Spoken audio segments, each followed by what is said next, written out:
டெல்லியில் காற்று மாசுபாட்டை குறைப்பதற்காக ஜூலை 4 முதல் 11ஆம் தேதி வரை மேக விதைப்பு முறை மூலம் செயற்கை மழையை பொழிய வைக்க டெல்லி அரசு முடிவு செய்திருந்தது.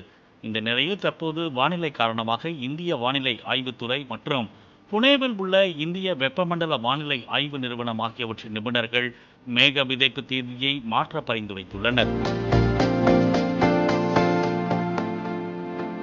அதன்படி ஆகஸ்ட் 30 முதல் செப்டம்பர் 10ஆம் தேதி வரை மேக விதைப்பு நடைபெறும் என அறிவிப்பு வெளியாகியுள்ளது. இந்த சோதனைக்கு சுமார் 3.21 கோடி ரூபாய் செலவாகும் என்று டெல்லி சுற்றுச்சூழல் அமைச்சர் மஞ்சிந்தர் சிங் சிர்சா தெரிவித்துள்ளார்.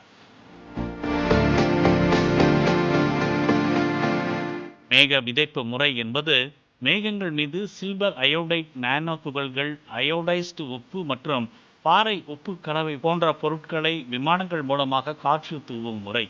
இதனை தூவிய பின் அது மழை பொழிவாக மாறும். இந்த மேக விதைப்பு பூமியிலிருந்து ஜெனரேட்டர்கள் மூலமும் ராக்கெட் போன்ற ஏவுதளங்கள் மூலமும் செயல்படுத்த முடியும். மேக விதைப்பு முறை ஓரளவுக்கு பயனுள்ளதாகவே கருதப்படும் நிலையில் மழையின் அளவை 5 முதல் 15% வரை அதிகரிக்க முடியும் என்று கூறப்படுகிறது.